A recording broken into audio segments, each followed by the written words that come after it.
Oke, jadi selamat pagi. Selamat pagi, Pak. Oke, baik. Bagaimana kabar hari ini? Baik. Puji Tuhan, kita semua dalam keadaan baik, semua dalam keadaan sehat, untuk datang menuntut ilmu. Nah, pertemuan kita kali ini kita akan belajar kembali tentang yaitu PPKN, yaitu tentang materi sistem hukum dan peradilan Indonesia. Nah, sebelum mengawali kegiatan kita pada hari ini, kita selaku orang yang percaya, kita harus mulai dengan doa. Saya persilakan siapa yang bisa pimpin kita dalam doa.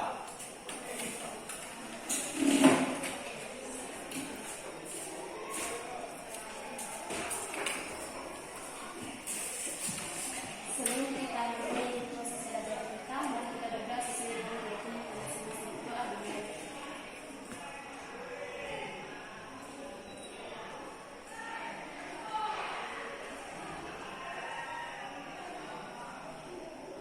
Doa selesai.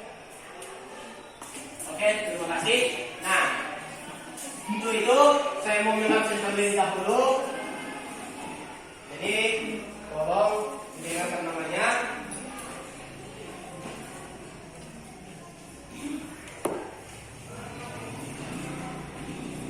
Agustina Parada. Ani. Delvi. Devita. Jesselin. Lucy. Maria. Marcia. Sakit. Sakit. Ada surat sakitnya? Ada. Ada. Oke. Maria. Rena. Oke, jadi hari ini ada satu orang yang tidak hadir ya. Oke, tapi ada surat sakitnya, jadi itu bisa kita doakan nanti. Mudah-mudahan teman ini bisa sembuh dan minggu depan boleh datang kembali bersama-sama dengan kita untuk mengikuti proses pembelajaran. Oke, minggu lalu belajar apa? Manusia. Oke, jadi pertemuan sebelumnya kita sudah belajar mengenai HAM, yaitu hak asasi manusia. Nah, hak manusia itu adalah hak yang dimiliki oleh setiap manusia. Mulai dari segi ada dalam kandungan, lahir, bahkan sampai mati. Itulah yang maksud dengan HAM. Nah, untuk pertemuan kita hari ini kita akan belajar mengenai sistem hukum dan peradilan Indonesia. Nah, tetapi sebelum saya lanjut, saya mau kasih bayangan dulu sampai di mana pengetahuan kita mengenai hukum. Apa itu hukum? Ayo, siapa? Apa sebenarnya itu hukum? Ayo, siapa yang bisa?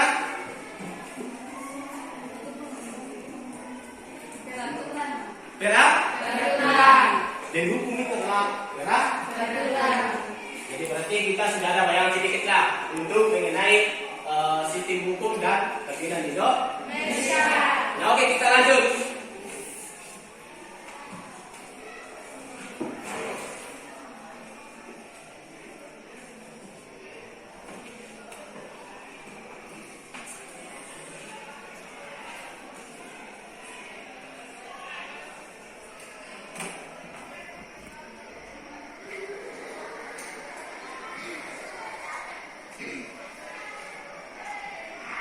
Oke, kita lanjut.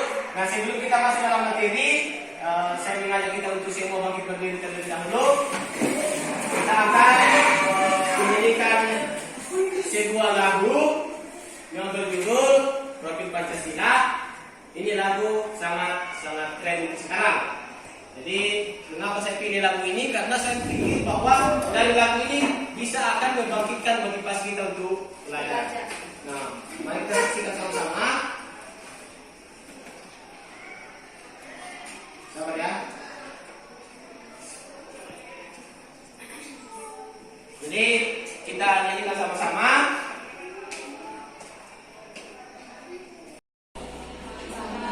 Bukalah matamu, saatnya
Yang pertama mengenai kompetensi dasar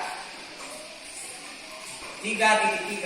Berarti ini berada di bab yang pertama mendeskripsikan sistem hukum dan keadilan Indonesia sesuai dengan Undang-Undang Dasar Negara Republik Indonesia tahun 1945. Yang kedua, menjadi hasil penelaran tentang sistem hukum dan keadilan Indonesia sesuai dengan Undang-Undang Dasar Negara Republik Indonesia tahun 1945. Nah, oke, itu adalah mengenai kompetensi dasar. Sekarang kita lanjut ke indikator kompetensi dasar. Yang pertama, menelaah landasan dan sumber hukum Indonesia.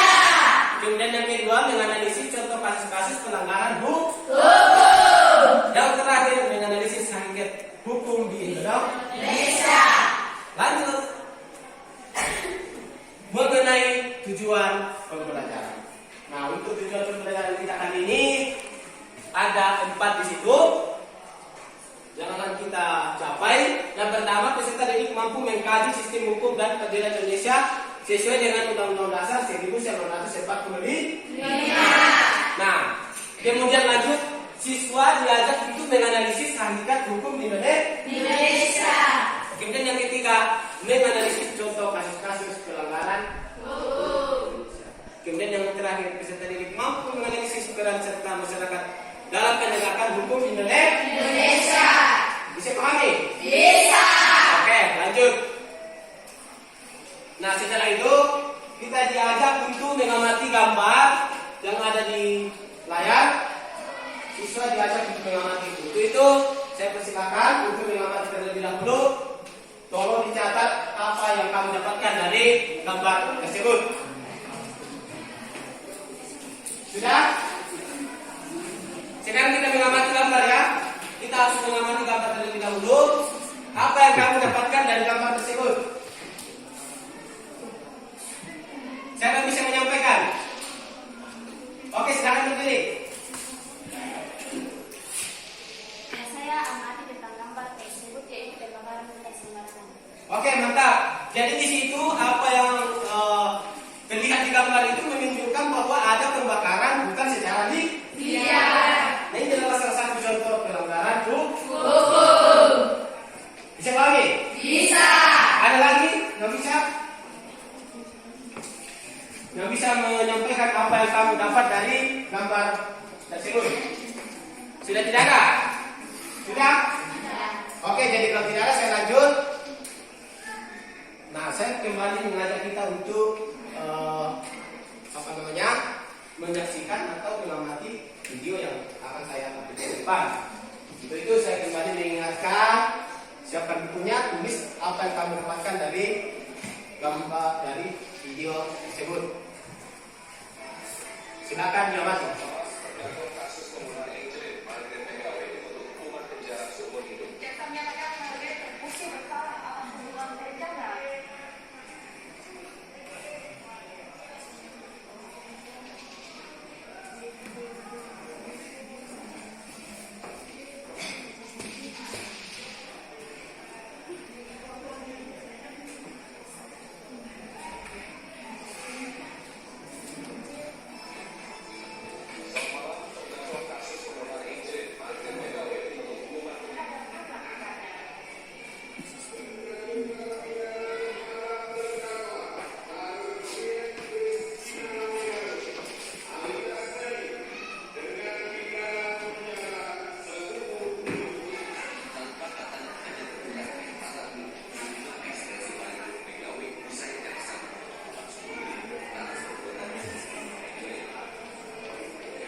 Setelah menyaksikan video tersebut, ada yang bisa menyampaikan apa yang kamu dapatkan dari video tersebut? Silakan. Kasus pembunuhan Oke, mantap. Jadi dari video tersebut menunjukkan kasus pembunuhan yang dilakukan oleh oleh siapa? Ibu? Jadi dari video dengan gambar yang saya tampilkan tadi itu adalah contoh-contoh kasus pelanggaran hukum yang ada di Indonesia. Jadi saya memberikan ilustrasi seperti ini. Hukum itu ibaratkan dengan pagar yang ada di taman apa? Yang ada di taman kebun binatang. Itu hukum itu seperti itu. Seperti pagar yang ada di taman kebun binatang. Artinya apa? Ketika pagar itu tidak ada, maka pengunjung tidak ada. Begitulah namanya hukum. Jadi hukum itu ibaratkan dengan pagar. Sama juga dalam kehidupan kita. Kita harus mentaati yang namanya hukum. Tanpa hukum kita akan tidak sejahtera, tidak akan damai dan sebagainya. Nah, sistem hukum konsep sistem hukum di Indonesia, pengertian sistem. Istilah sistem merupakan istilah dari bahasa Yunani yang artinya himpunan bagian atau unsur yang saling berhubungan. Jadi sistem itu adalah suatu unsur atau komponen yang saling berkaitannya dalam apa? Untuk mencapai suatu tujuan. Oke, kita lanjut mengenai pengertian hukum. Ada yang bisa mengembalikan pendapat tentang hukum? Silakan. Yang memberikan definisinya sendiri tentang hukum? Ada. Selain hukum itu adalah aturan apa lagi? Ayo, ada?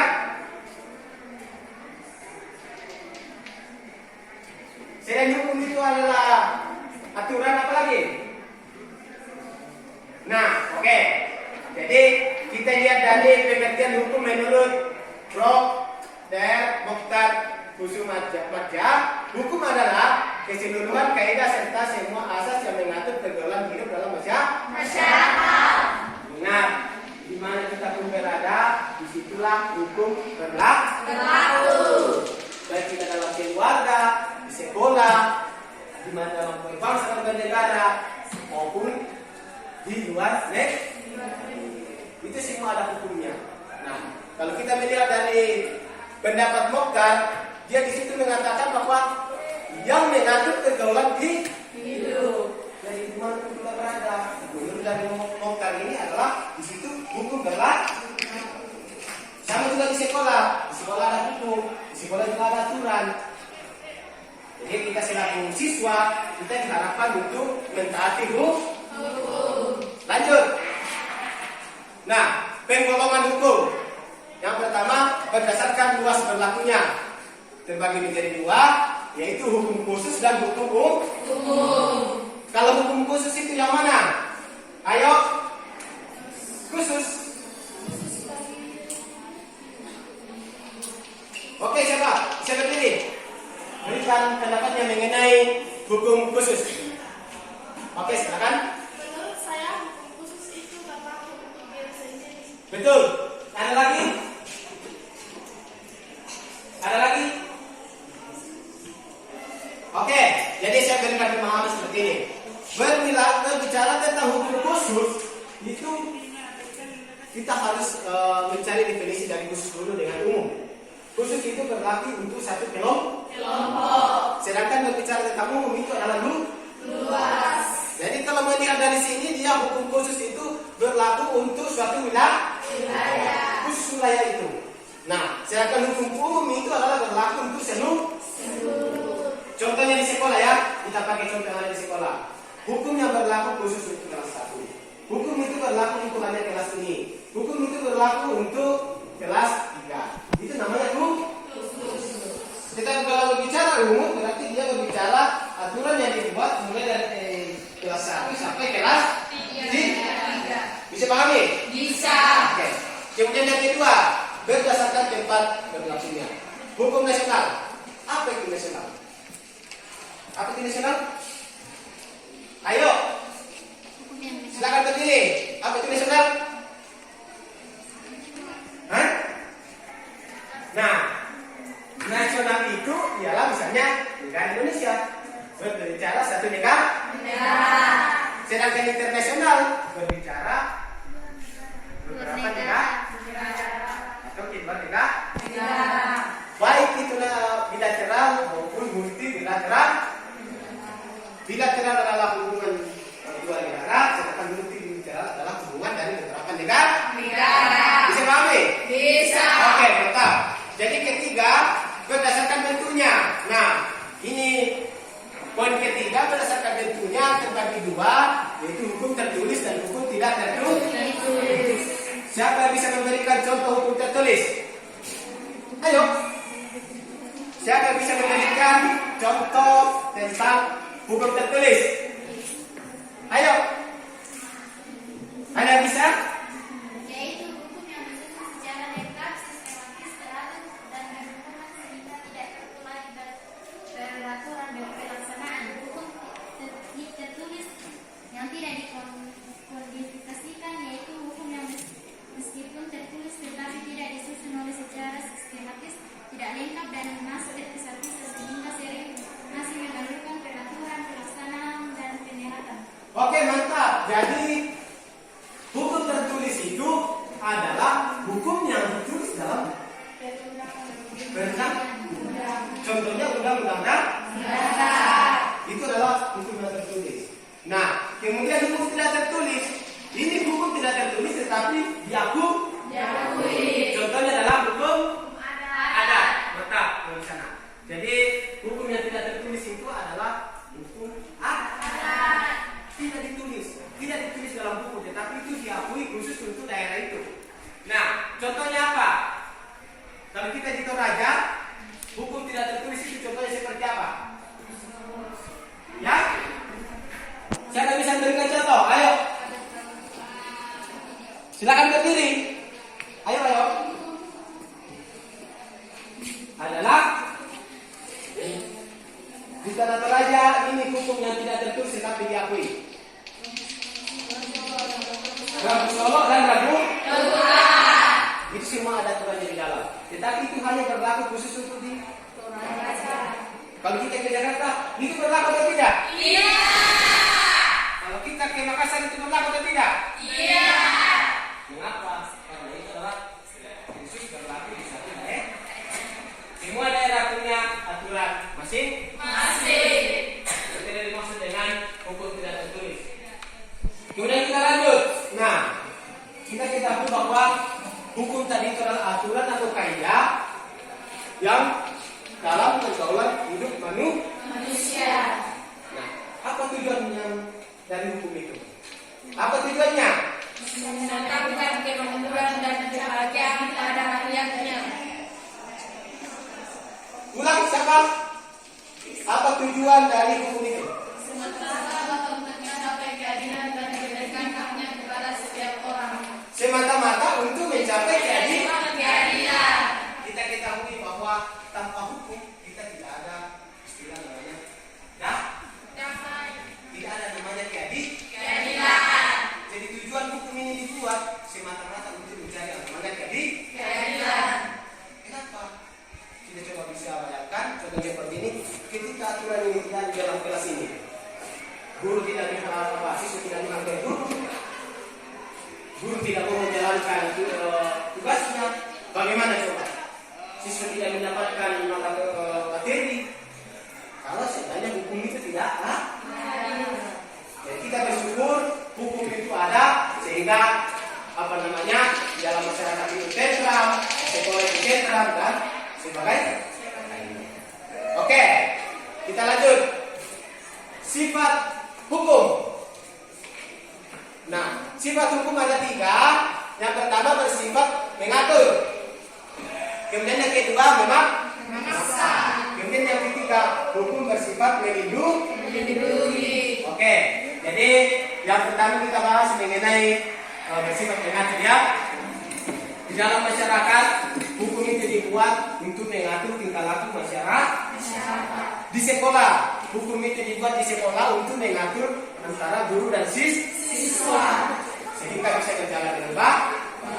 Kemudian yang kedua, memaksa. Ingat, hukum itu dibuat sifatnya memaksa. Kalau misalnya aturan ini kita buat, contohnya di dalam kelas. Kita di sini ya, contohnya dalam kelas. Kita buat jam 7.30 semua masuk dalam kelas. Semua harus belajar. Semua harus mendengarkan guru. Nah, ketika aturan ini kita langgar, maka ada namanya sanksi. Kemudian yang kedua, ketika siswa ini tidak mau mematuhi peraturan sekolah ini, harus pakai baju seragam, karena sekolah tidak mau, maka dia ada namanya sanksi. Bisa pahami? Bisa. Jadi aturan itu dibuat kita bersama dan harus ditaati oleh kita bersama. Jangan sampai hukum itu dibuat, tetapi setelah dibuat kita tidak kita tidak mengetahui peraturan itu. Bisa pahami? Bisa. Oke, lanjut. Kemudian bersifat melindungi. Selain bersifat mengatur, memaksa, ada juga istilah namanya melindungi. Jadi hukum itu melindungi kita semua. Kita lanjut. Ciri-ciri hukum. Terdapat perintah atau larangan. Terdapat perintah ataupun larangan. Jadi di dalam hukum itu ada perintah. Perintah itu seperti apa? Adalah apa yang sudah ditentukan di dalam itu kita harus lakukan. Nah, kemudian yang kedua ada namanya larangan. Coba siapa yang bisa menunjukkan contoh larangannya? Silakan. Jangan membunuh. Oke, mantap. Silakan kita kembali ke ajaran agama kita. Di dalam ajaran agama kita ada namanya perintah dan larangan. Siapa bisa memberikan contoh? Ayo. Di dalam ke-10 hukum firman Tuhan. Siapa yang bisa? Oke, silakan.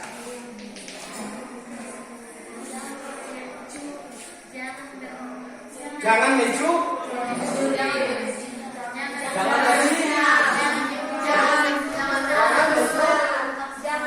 Oke, mantap. Nah, itu dari segi larangan. Kita kembali ke perintah. Siapa yang bisa? Ayo. Perintah di dalam buku 10 hukum firman Tuhan. Ayo. Hormatilah ayahmu dan ibu. Oke, mantap. Jadi di dalam hukum itu kita karena kita mayoritas orang Kristen di sini ya. Karena kita orang Kristen, saya alihkan ke agama kita, di mana di dalam agama kita itu diajarkan ada 10 hukum Taurat. Jadi ada perintah dan larangannya di dalam.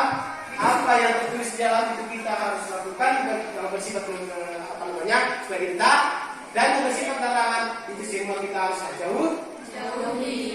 Bisa pahami? Bisa. Oke, lanjut. Nah, menampilkan sikap yang sesuai dengan hukum. Ada 4 poin di situ.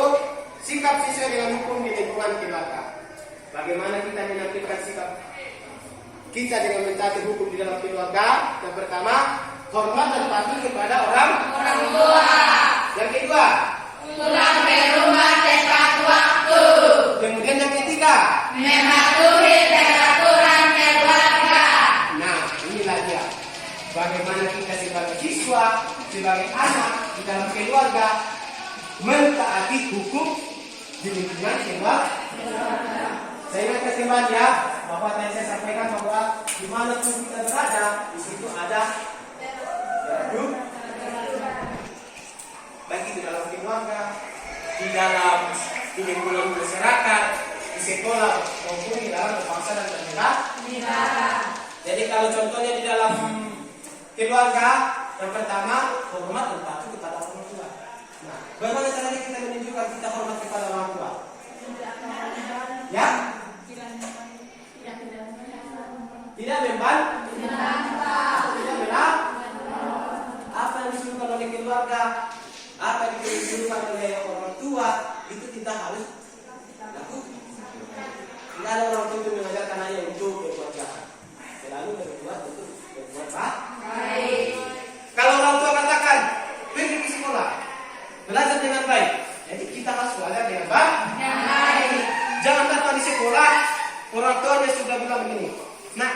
ketika kamu sekolah cari ilmu, sampai di sekolah tidak mau belajar. Itu berarti tidak tidak melakukan perintah orang tua. Kemudian yang kedua, kalau waktunya pulang sekolah harus kembali ke rumah. Banyak kejadian sekarang, waktunya pulang pergi jalan-jalan, tinggal di teras, gosip. Apakah itu menunjukkan kita mentaati hukum yang ada di keluarga? Tidak. Oke. Kemudian yang ketiga, mematuhi peraturan keluarga.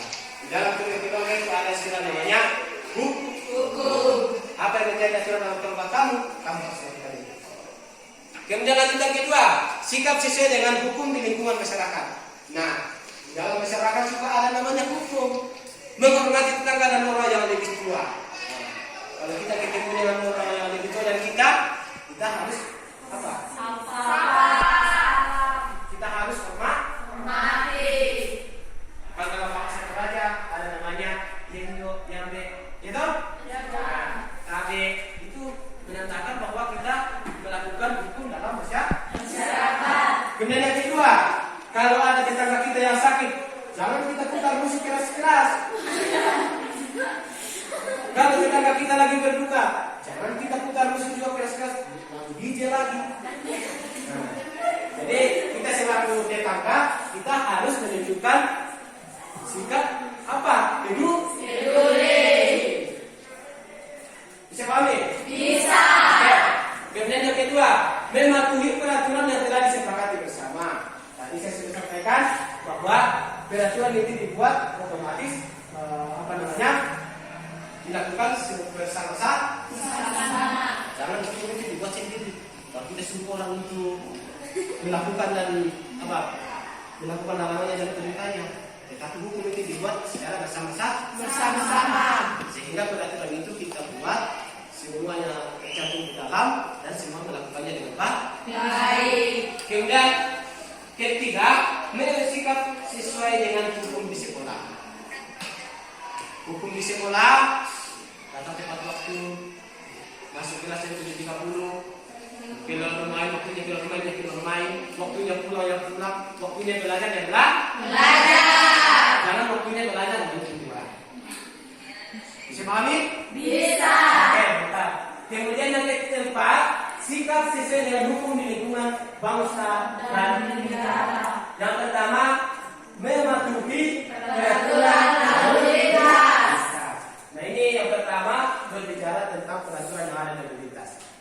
Nah, contohnya di berbicara tentang peraturan lalu lintas ada namanya lampu merah. Ada 3 warna di sini ya, warna merah, biru, kuning. Kalau hijau waktunya jalan. Kalau merah waktunya sendiri. Kalau kuning bersiap-siap atau hati-hati. Jangan waktunya warna hijau kita tinggal. Kita ditangkap orang dari belakang. Itu namanya aturan. Jangan juga geser kanan belok di kiri. Ini biasanya terjadi di ibu-ibu ini. Makanya kalau kita motor itu kita harus hati-hati kalau ada ibu di depan. Biasanya geser kiri belok kanan, geser kanan belok kiri.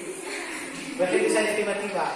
Nah itu artinya tidak mematuhi peraturan atau tidak mengikuti peraturan lalu lintas. Kemudian yang kedua, mematuhi hukum yang berlaku. Kemudian yang ketiga, tidak main hakim sendiri. Tidak main hakim sendiri. Misalnya kalau kita melakukan kejahatan, kemudian kalau kita melakukan pelanggaran hukum, jangan kita langsung, kamu ini seperti ini. Ada orang mencuri, jangan langsung dipukul ya. Tetapi harus dibawa ke lembaga yang berbeda. Bisa pahami? Bisa. Itu artinya jangan main hakim sendiri. Tetapi harus sesuai dengan prosedur yang berlaku. Lanjut. Nah, mengenai peradilan. Hukumnya kan sudah jelas ya? Hukum sudah jelas? Sudah. Yang hukum itu aturan atau kaidah-kaidah atau kumpulan aturan yang berlaku di dalam masyarakat. Apa tujuannya Tujuan dibuatnya hukum semata-mata untuk mencapai keadilan. Oke, berarti saya kira berbicara masalah hukum sudah jelas ya. Nah, karena materi kita besok hari ini berbicara tentang sistem hukum dan keadilan, kita kembali ke belajar mengenai keadilan. Nah, peradilan adalah segala sesuatu yang berkaitan dengan perkara peradilan yang meliputi lembaga-lembaga peradilan dalam proses-proses peradilan. Jadi ada satu lembaga yang dibuat oleh pemerintah, di mana di dalam itu lembaga ini yang berwenang untuk mengadili perkara-perkara yang atau kasus-kasus pelanggaran hukum. Jadi kalau kita melakukan pelanggaran, seperti kan yang sini ya, kalau kita melakukan pelanggaran, nah di sinilah tempat Anda akan diadili.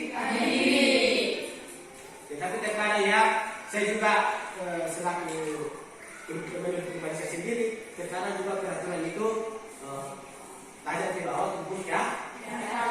Artinya apa? Coba kita lihat di YouTube kah, di televisi kah, di mana ada di media sosial ya. Terkadang ada orang mencuri sendal dihukum penjara 2 tahun. Masuk akal tidak? Tidak. Ada orang korupsi miliaran, tapi hanya kesana kemari saja di foto, di foto. Nah itu menandakan bahwa terkadang memang hukum itu dibuat tajam ke bawah, tembus ke atas. Jadi tidak hanya membuat orang termotivasi untuk melakukan korupsi ya. Terkadang juga menurut pengamatan saya sendiri, karena kalau kita melakukan melakukan di sini kejahatan mengenai korupsi, sini kita masuk korupsi. Jadi kita terkait. Tetapi kita perlu ketahui bahwa peradilan ini dibuat, lembaga-lembaga ini dibuat untuk mencari sebenarnya yang namanya keadilan. Bisa pahami? Bisa. Kita lanjut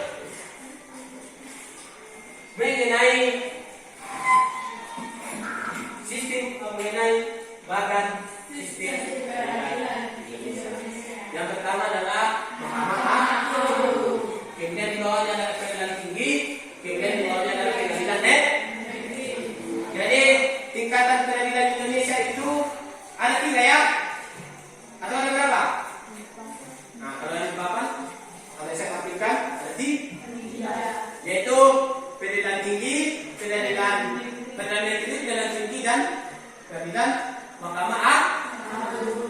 Jadi peradilan yang paling tinggi itu ada di Mahkamah Agung. Nah, perhatikan di sini. Ketika suatu perkara terjadi dalam masyarakat, baik itu sengketa tanah atau sebagainya, dia harus melalui namanya pengadilan. Contohnya sengketa tanah. Nah, ketika kita mengalami hal seperti ini, maka kita mengadu ke Pengadilan Negeri. Nah, ketika di Pengadilan Negeri ini sudah disepakati, kita tidak merasa puas, kita bisa melakukan banding. Ada istilah namanya banding ya. Jadi banding itu adalah di Pengadilan Negeri ke Pengadilan Tinggi. Ingat itu ya. Jadi kalau misalnya perkara itu sudah diselesaikan di Pengadilan Negeri, tetapi yang bersangkutan tidak merasa puas, dia bisa melakukan istilah namanya banding. Jadi Pengadilan Negeri ke Pengadilan Tinggi. Nah, ketika di Pengadilan Tinggi juga kita masih merasa tidak puas, kita bisa melakukan yang namanya kasasi. Atau dari Pengadilan Tinggi ke Mahkamah Agung. Jadi khusus untuk Pengadilan Negeri ini ada di semua kabupaten. Pengadilan Tinggi ini ada di provinsi. Dan ini ada di ingat di dalam peradilan itu ada 3 tingkatan: Pengadilan Negeri, Pengadilan Tinggi, dan Pengadilan Mahkamah Agung. Mahkamah Agung paling tinggi. Jadi ketika perkara itu sudah diselesaikan di Pengadilan Negeri, tetapi kita tidak merasa puas, itu bisa melakukan namanya banding, yaitu dari Pengadilan Negeri ke Pengadilan Tinggi. Di Pengadilan Tinggi juga kita tidak merasa puas dengan hasilnya, kita bisa melakukan namanya kasasi. Ingat itu ya. Di sini ada dua poin penting yang harus diingat, yaitu kasasi dan banding. Nanti ada pertanyaan, kalau tingkat banding itu dari mana ke mana? Kalau tingkat kasasi itu dari mana ke mana? Nah, saya kira kita sudah bisa menjawab. Oke? Nah, materi kita sudah habis. Jadi ada beberapa poin yang di sini. Yang pertama dari pengertian hukum, apa itu bukti dan hukum, apa itu peradilan, dan macam-macam atau bahkan peradilan. Nah, kita lanjut ke pembagian kelompok. Nah, seperti sebelumnya, kelompoknya sudah dibentuk di pertemuan sebelumnya. Jadi saya harap semuanya sudah duduk sesuai dengan kelompok. Nah, di dalam kelompoknya juga nanti akan ada KPD yang akan saya bagikan. Mohon kerjasamanya dalam kelompok itu untuk mencari jawabannya sehingga bisa menampilkan di depan nanti. Oke? Oke, Pak. Siap? Siap.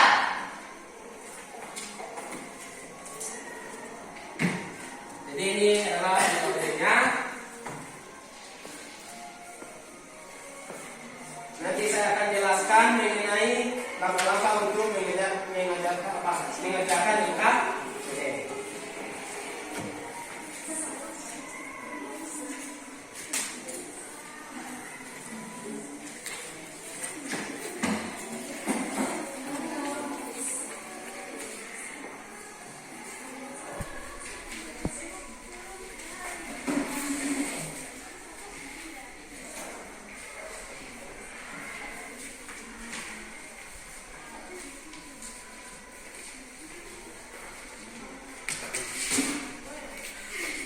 Oke, perhatikan dulu ke sini. Nah, KPD-nya sudah ada di depan kita masing-masing. Tinggal saya mau tunjukkan di sini bagaimana langkah-langkah untuk mengerjakan KPD ada di tempat kedua, di mana situ ada petunjuk telah belajar. Nah, yang pertama, LKPD ini akan membantumu dalam mempelajari materi sistem hukum dan peradilan di Indonesia. Sudah tadi, yang sudah pelajari. Kemudian kerjakanlah tugas-tugas yang diberikan pada LKPD sesuai dengan petunjuknya. Nah, soalnya sudah ada di dalam, ada juga di dalam teksnya, jangan kita baca atau artikel sudah ada di dalam. Ada pertanyaannya di bawah, juga harus kita kerjakan. Kemudian jika ada kesulitan dalam mengerjakan tugas, bertanyalah kepada guru. Jadi kalau ada kesulitan nanti, mohon bertanya. Pak, bagaimana caranya untuk menjawab ini? Bisa pahami? Bisa. Jadi silakan dikerjakan. Mohon kerjasamanya dalam kelompok untuk mencari jawabannya. Silakan.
Jawabannya bisa ditulis di bawah sini saja, di bawah sini jawabannya.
bertanya ya kalau ada kesulitan.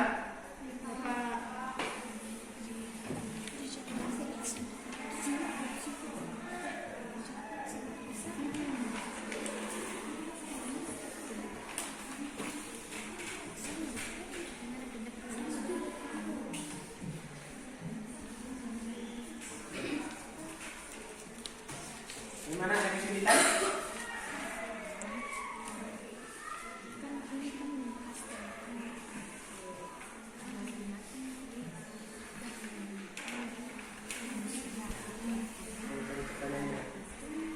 Ini kan di pertanyaan nomor 1.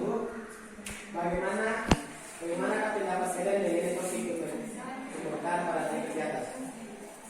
Tentang tulisan ini, sebab kita sini ya. Bagaimana pendapatmu?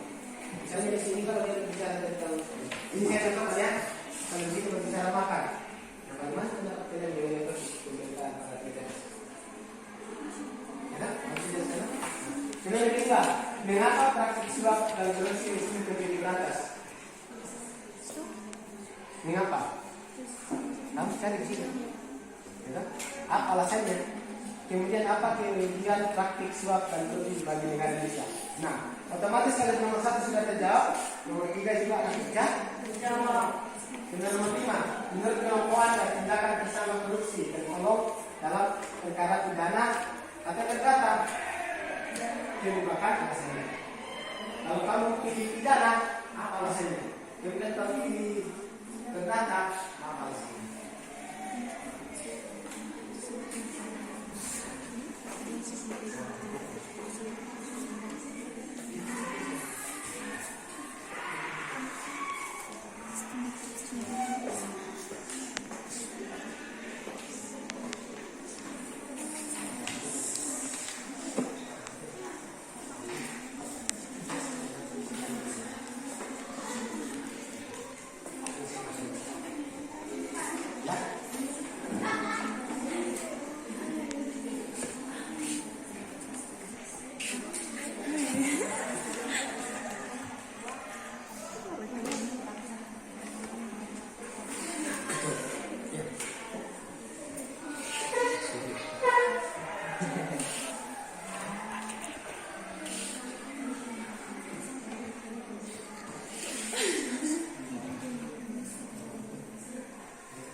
Bagaimana kelompok 2? Ada kesulitan? Tidak? Oke, silakan. Yang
Apa sih?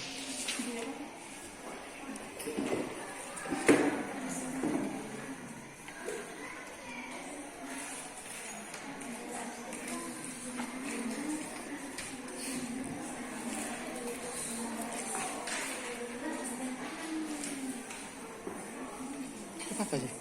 Di atas ya?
Ini nomor 5, menurut kelompok ada tindakan tersangka korupsi, ingat ya, tergolong dalam perkara pidana atau perdata. Kalau misalnya kelompok 4 ini masih jalan saya. menjadi terdata, apa alasannya? Jalan.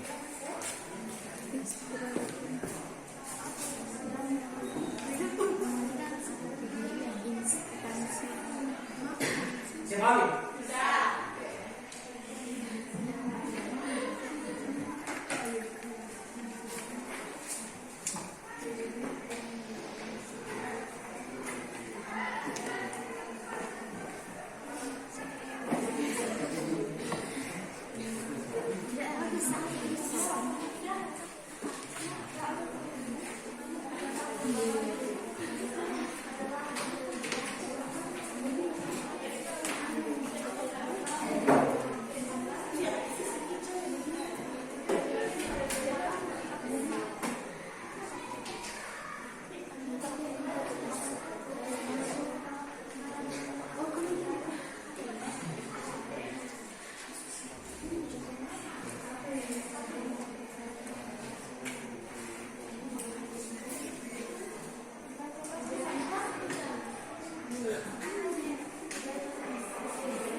Menurut kelompok tergolong dalam perkara perkara pidana atau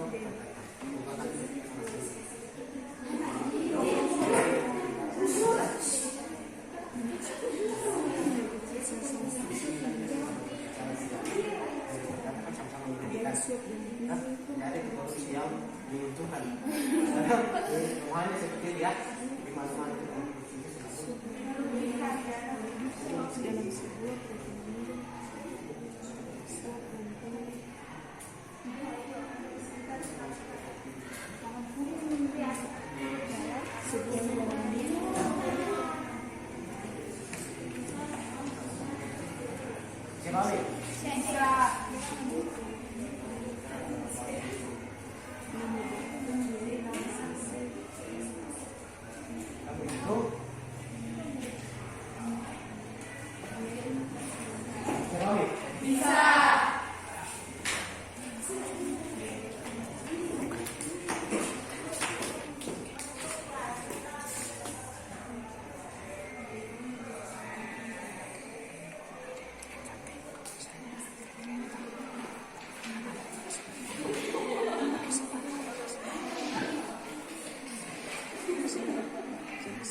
contoh perilaku seseorang orang dalam kehidupan sehari-hari jadi menggunakan apa contohnya bisa lebih dari satu. Oke.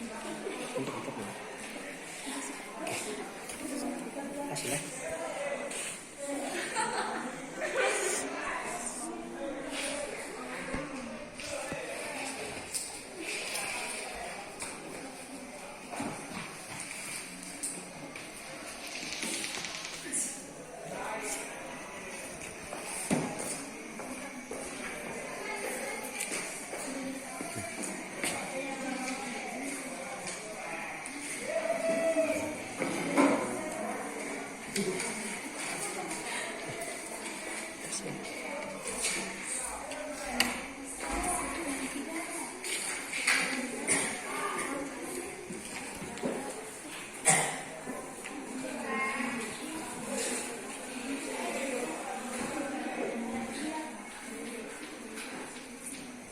Nanti kalau sudah ya, misalnya nanti kalau sudah tampil di depan, presentasikan hasil diskusinya. Kemudian kalau misalnya tampil nanti ada moderator, jadi ada yang membuka dan ada yang menunggu. Jangan tampil di depan langsung. Enggak. Harus ada yang membuka, harus ada yang membacakan hasilnya. Oke? Jadi tunjuk memang dalam kelompoknya siapa yang akan menjadi moderator. Siapa yang akan membacakan hasilnya harus bagi tugas. Namanya kelompok itu ya harus semua harus bekerja di dalam. Jangan hanya satu orang saja yang pakai. Tadi harus semua. Ya.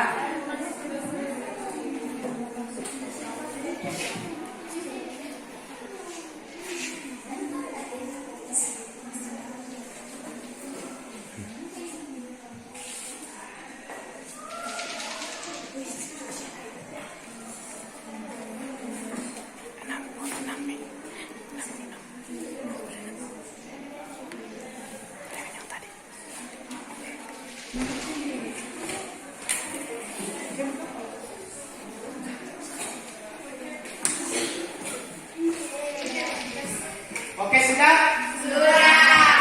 Nah, kelompok mana lagi yang belum?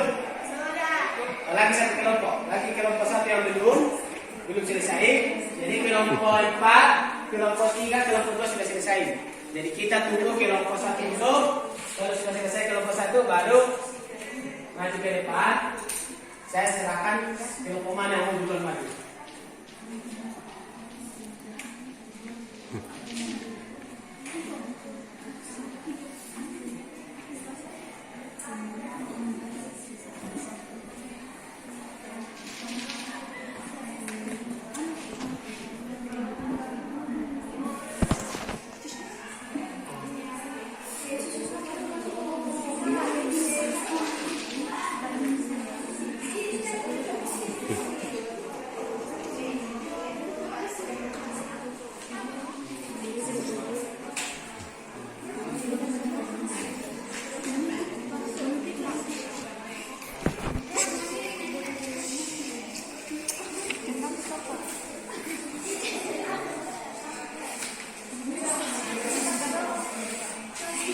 Sudah?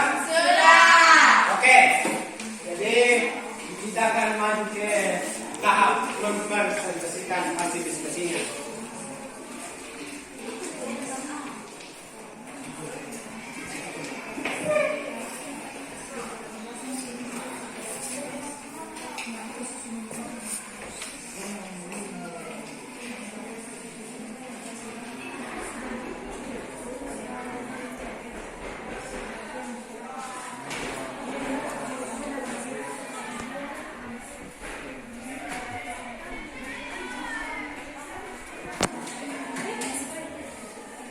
Oke, silakan. Kelompok mana yang mau duluan maju? Kelompok mana? Oke. Jadi perhatikan ya. Sebelum temannya tampil di depan, perhatikan dulu ke sini. Ketika temannya mempresentasikan hasilnya, mohon diperiksa, mohon diperhatikan, dicatat-catat apa yang mereka sampaikan. Kalau misalnya ada pertanyaan, silakan ditanyakan. Ada yang mau menambahkan? Jadi jangan sementara teman yang presentasi di atas, sibuk juga dengan presentasi sendiri. Oke? Oke. Jadi saya persilakan untuk kelompok 3 masuk ke depan terlebih dahulu untuk mempresentasikan hasil diskusinya.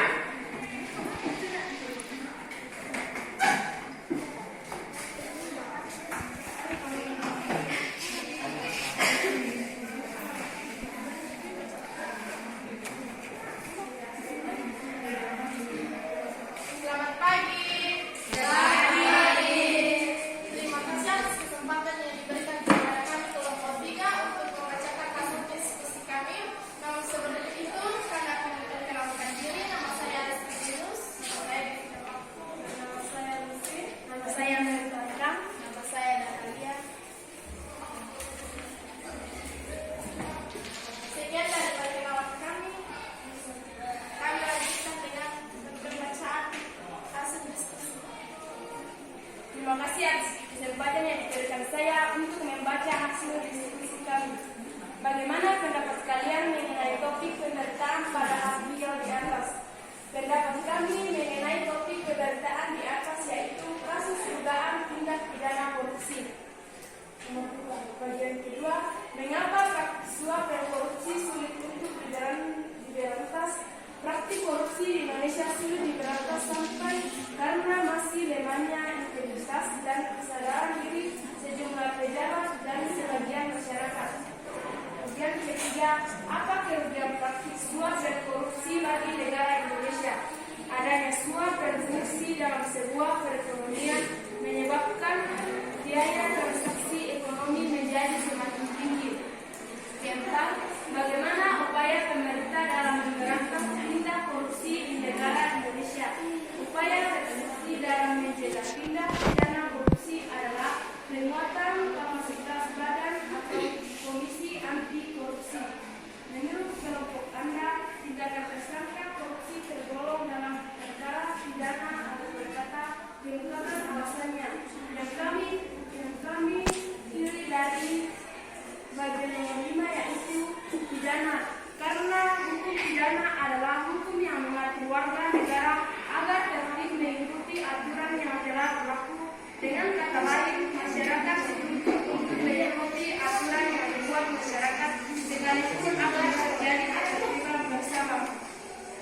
Oke, terima kasih. Jadi saya lempar ke kelompok lain. Ada yang mau bertanya? Atau mau menambahkan? Tidak ada? Oke, jadi apa yang dihasilkan oleh kelompok kita sangat luar biasa. Jadi mereka semua sudah. Oke, kita dulu sampai dulu. Jadi, oke, perhatikan di sini apa yang dihasilkan oleh kelompok tiga di sini itu sangat luar biasa. Mereka sudah bisa mengerjakan semua pertanyaan yang ada di LKPD.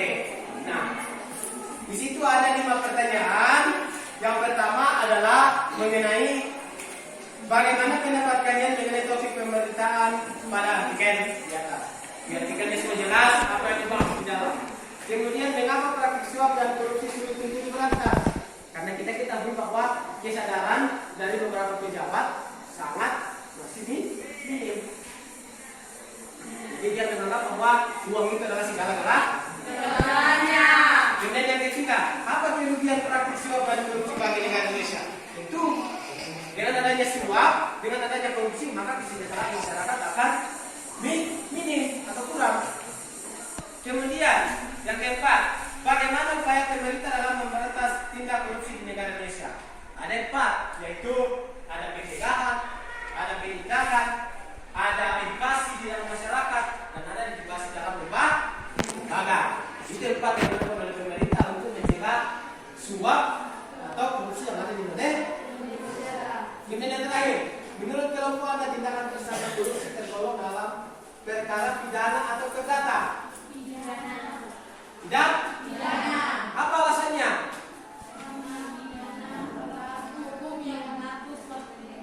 Ya?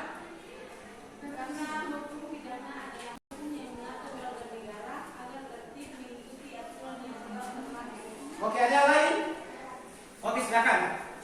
Tindakan tersangka korupsi atau pidana tergolong dalam perkara pidana karena merugikan bangsa dan negara terutama masyarakat. Oke, mantap. Jadi sekali lagi terima kasih untuk kelompok 1, untuk penambahan untuk kelompok 3 sangat luar biasa. Jadi kita melihat usaha beliau untuk kelompok 3. Oke, silakan ditutup.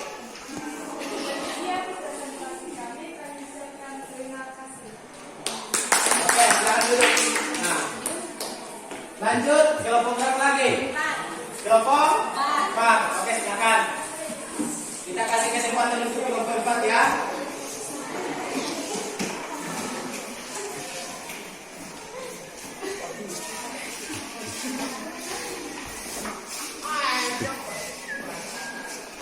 Silakan untuk kelompok 4.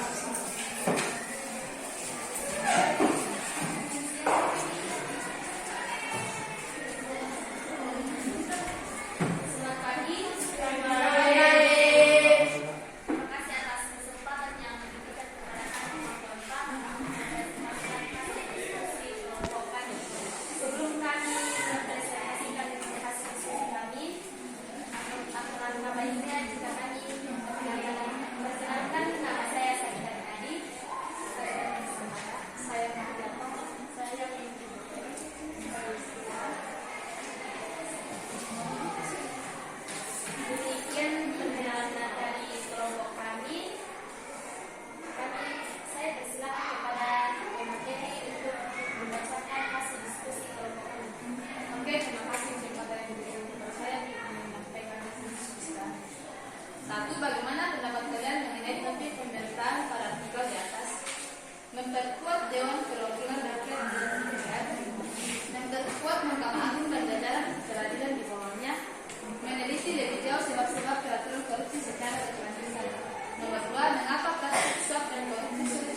mengenai nomor 1.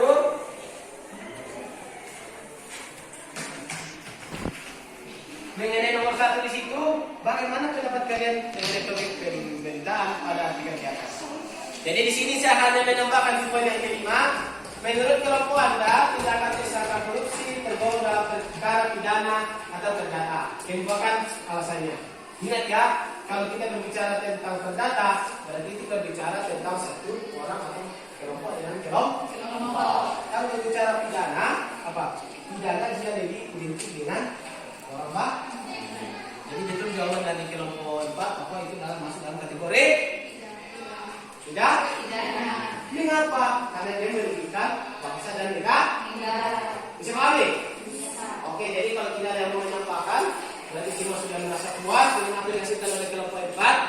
Jadi kita beri hapus yang merah lagi. Silakan ditutup.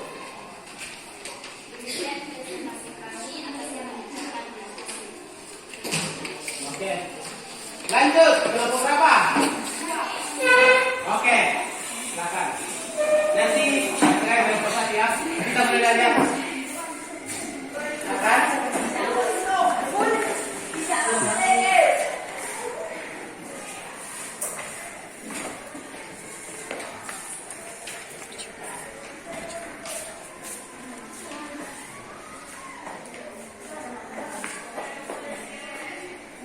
Silakan. Oke, silakan. Terima kasih atas kesempatan yang diberikan kepada kami kelompok 2 untuk menyampaikan hasil diskusi kami. Untuk itu kami ingin memperkenalkan nama kami. Nama saya Desi Sanete, nama saya Sofia Simon, nama saya Adra Simon, nama saya Sofia. Setelah mendengar diskusi kami persilakan untuk materi untuk menyampaikan hasil diskusi kami. Pendapat kalian mengenai topik pemberitaan pada artikel di atas. Menurut pendapat kami, tersangka Eka diduga menerima suap dari tersangka S sekitar Rp 3,45 miliar terkait penyediaan sarana penunjang peningkatan mutu pendidikan pada Dinas Pendidikan Pemerintah Kabupaten Malang tahun anggaran 2011. Nomor 2, mengapa praktik suap dan korupsi sulit untuk diberantas karena masih lemahnya integrasi dan kesadaran diri sejumlah pejabat dan sebagian masyarakat. Nomor 3, apa kerugian praktik suap dan korupsi bagi negara Indonesia? Biaya transaksi ekonomi menjadi semakin tinggi. Nomor 4, bagaimana upaya pemerintah dalam memberantas tindak korupsi di negara Indonesia dengan dibentuk komisi khusus menangani korupsi, yaitu Komisi Pemberantasan Tindakan Pidana Korupsi atau disingkat KPK. Nomor 5, menurut kelompok Anda, tindakan tersangka korupsi tergolong dalam perkara pidana atau perdata. Dimukakan alasannya. Tindakan korupsi tergolong dalam tindakan perkara pidana karena menyangkut tentang korupsi dan tersangka Eka diduga menerima suap. Oke, mantap. Terima kasih untuk penyampaiannya. Hasil diskusinya sangat luar biasa. Ada yang mau menambahkan atau ada yang mau mengoreksi? Silakan. Tidak ada? Oke, kalau tidak ada, saya menyampaikan bahwa apa yang dihasilkan oleh kelompok 2 itu sangat luar biasa, sangat mantap, sesuai dengan apa yang diperintahkan di LKPD-nya, sesuai. Ya, saya harap di sini saya hanya mau menambahkan di poin yang keempat bahwa di situ dikatakan upaya apa yang dilakukan pemerintah untuk mencegah tindak korupsi. Nah, di situ ada 4. Yang pertama adalah pencegahan, kedua apa? Penindak. Kemudian yang ketiga adalah edukasi dalam masyarakat dan edukasi dalam lembaga swadaya masyarakat. Bisa paham nih? Oke, jadi kita beri bersama dia untuk kelompok 2. Nah, cukup. Silakan ditutup. Demikian dari kami. Terima kasih. Oke, silakan. Kelompok yang terakhir. Nah, silakan maju ke depan. Ini kelompok terakhir ya. Harus semangat. Muka itu harus ceria. Silakan. Nah, Sekalian pemberitaan bahwa ini adalah sudah pemberitahuan bahwa ini sudah kelompok terakhir. Silakan. Terima kasih atas kesempatan yang diberikan kepada kami dari kelompok 1 untuk menyampaikan hasil diskusi kami. Untuk itu sebelum menyampaikan prestasi, saya akan memperkenalkan nama kelompok saya. Perkenalkan nama saya Ani. Nama saya Aditya. Nama saya Maria.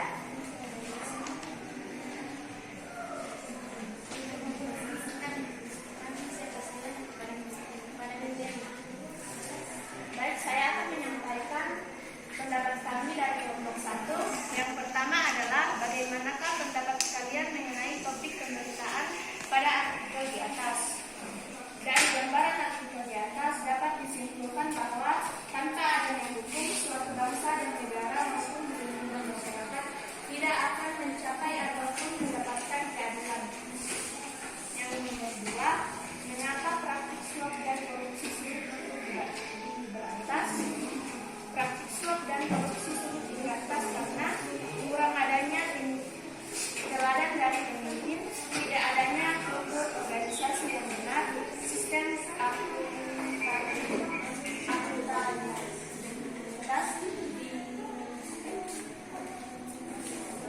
pemerintahan kurang memadai. Kemudian nomor 3, kemudian praktik suap dan korupsi bagi negara, adanya suap dan pungli dalam sebuah penelitian menyebabkan biaya transaksi ekonomi menjadi semakin tinggi. Nomor 4, upaya pemerintah dalam memberantas tindak korupsi di negara Indonesia yaitu untuk mempermudah pemerintah terhadap pelaku korupsi. Pemerintah ingin berdasarkan Undang-Undang Nomor 30 Tahun 2022 telah dibentuk Komisi Khusus menangani korupsi yaitu Komisi Pemberantasan Tindak Pidana dan Korupsi. Kemudian yang kelima, menurut kami tindakan tersangka korupsi tergolong ke dalam perkara pidana karena tindakan tersebut dapat merugikan bangsa dan negara. Oke, mantap. Ada yang mau menambahkan? Tidak ada? Oke, mantap. Jadi apa yang dihasilkan oleh kelompok 1 ini sangat luar biasa dan dapat kita simpulkan bahwa dari kelima pertanyaan itu mereka sudah menjawab dengan mantap, dengan bagus. Nah, cuman di sini apa yang menjadi tugas di sini saya mau simpulkan bahwa yang pertama mengenai praktik suap sulit diberantas di Indonesia. Mengapa? Karena itu adalah kesadaran kita terhadap itu masih sangat kurang. Masih banyak pejabat-pejabat yang kurang kesadarannya terhadap korupsi. Kemudian yang kelima, menurut kelompok Anda tindakan tersangka korupsi tergolong pidana atau perdata. Kita ketahui bahwa kalau berbicara tentang pidana, pidana dia lebih ke merugikan masyarakat atau negara. Sedangkan perdata adalah merugikan hanya satu kelompok atau orang itu sendiri. Dari kelompok ke kelompok, dari individu ke individu. Oke, jadi kalau tidak ada yang mau menambahkan, silakan ditutup. Sekian dari Oke, kita melihat bersama dia. Nah, oke, silakan duduk. Jadi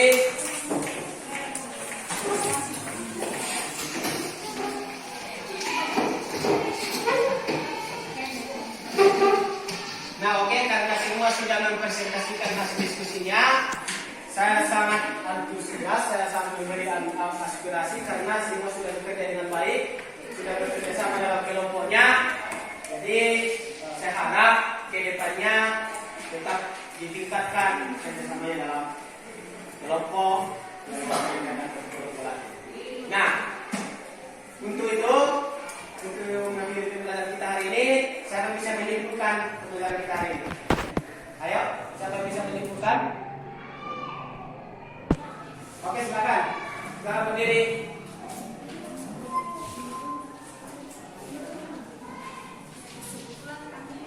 Yaitu bahwa hukum merupakan peraturan di dalam negara yang bersifat mengikat dan memaksa setiap warga negara untuk menaatinya. Jadi sistem hukum adalah keseluruhan aturan tentang apa yang seharusnya dilakukan dan apa yang seharusnya tidak dilakukan oleh manusia yang mengikat dan terpadu dari satuan kegiatan satu sama lain untuk mencapai tujuan. Hukum pidana adalah hukum yang mengatur warga negara agar tertib mengikuti aturan yang telah berlaku. Dengan kata lain, masyarakat dituntut untuk mengikuti aturan yang dibuat masyarakat, sekalipun ada terjadi ketertiban bersama. Hukum perdata juga dapat diartikan sebagai hukum yang mengatur satu individu dengan individu yang lain. Oke, mantap. Siapa lagi yang bisa menyimpulkan? Silakan berdiri. Ayo. Siapa yang bisa menyimpulkan pembicaraan tadi?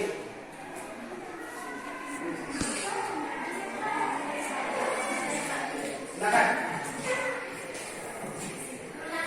Hukum merupakan peraturan di dalam negara yang bersifat mengikat dan memaksa setiap warga negara untuk menaatinya.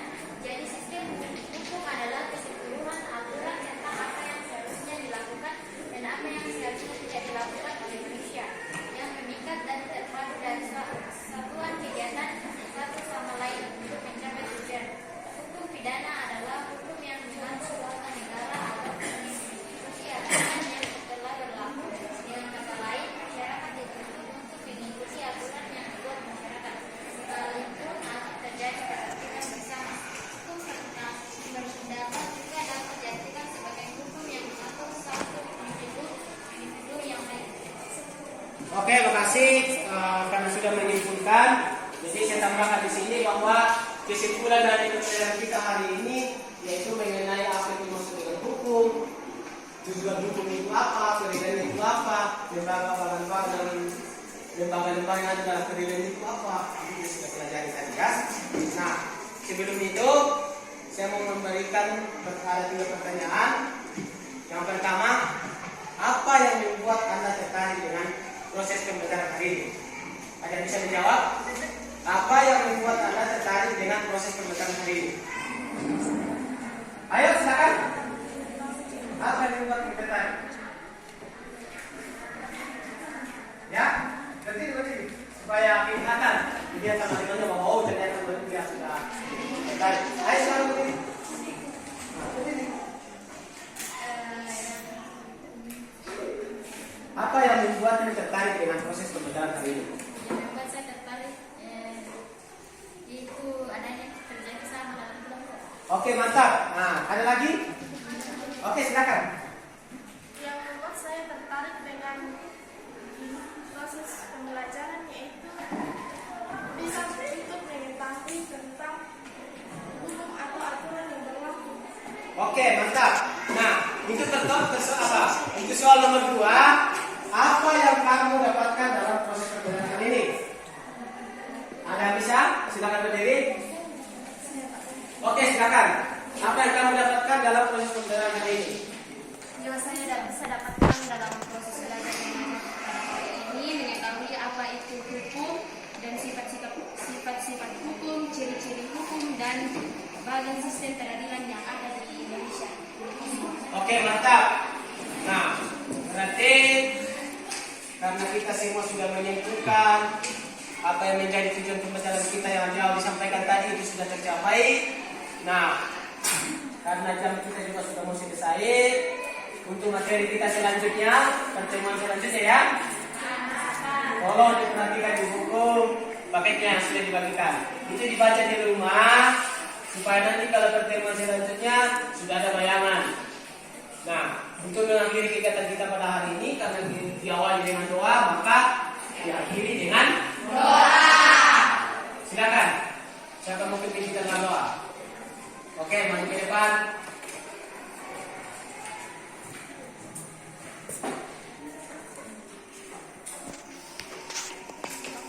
Mari kita berdoa sesuai dengan keyakinan masing-masing. Doa yang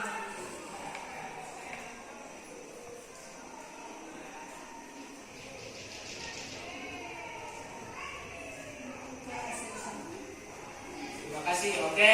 Jadi sampai jumpa. Sampai ketemu